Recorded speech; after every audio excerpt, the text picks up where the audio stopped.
Hello viewers, আধার কার্ডের document আপডেটের যে লাস্ট ডেট ছিল সেই ডেটটা ছিল 14/12/2023, অর্থাৎ 14 ডিসেম্বর 2023 পর্যন্ত কিন্তু ফ্রি অফ কস্টের ডেট ছিল। তো সেই ডেটটাকে কিন্তু আবার বাড়ানো হয়েছে, আবার ফ্রি অফ কস্টেই কিন্তু আপনারা আধার কার্ডের ডকুমেন্টস আপলোড করতে পারবেন।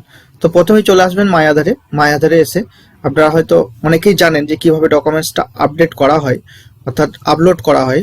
তো মাই আধারে চলে আসবেন। মাই আধারে চলে এসে এই যে অফিসিয়াল ওয়েবসাইট, এখানে দেখতে পাচ্ছেন ডকুমেন্ট আপডেট যে ডেটটা বাড়ানো হয়েছে সেই ডেটটা করা হয়েছে দেখুন 14/3/2024, অর্থাৎ এখনো কিন্তু 3 মাস কিন্তু সময় পাওয়া যাচ্ছে, অর্থাৎ ফ্রি অফ কস্টেই কিন্তু আপনারা আধার কার্ডের ডকুমেন্টসটা কিন্তু আপলোড করতে পারবেন। এখানে দেখুন proof of identity and proof of address, অর্থাৎ দুটো ডকুমেন্টস কিন্তু আপলোড করতে হচ্ছে।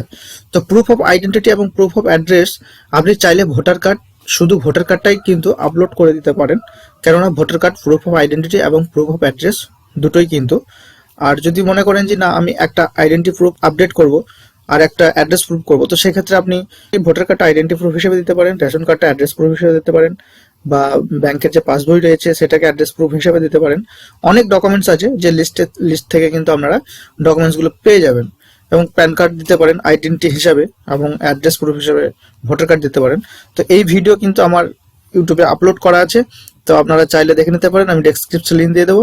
তো আপনারা আশা করি বুঝতে পারলেন যে ডেট কিন্তু বাড়ানো হয়েছে, 14/3/2024 করা হয়েছে। তো ভিডিওটি ভালো লাগলে অবশ্যই লাইক করবেন এবং বেশি বেশি শেয়ার করবেন, যাতে এই ডেটটা সবাই জানতে পারে এবং ফ্রি অফ কস্টে কাজটা করতে পারে। তো চলুন, ধন্যবাদ।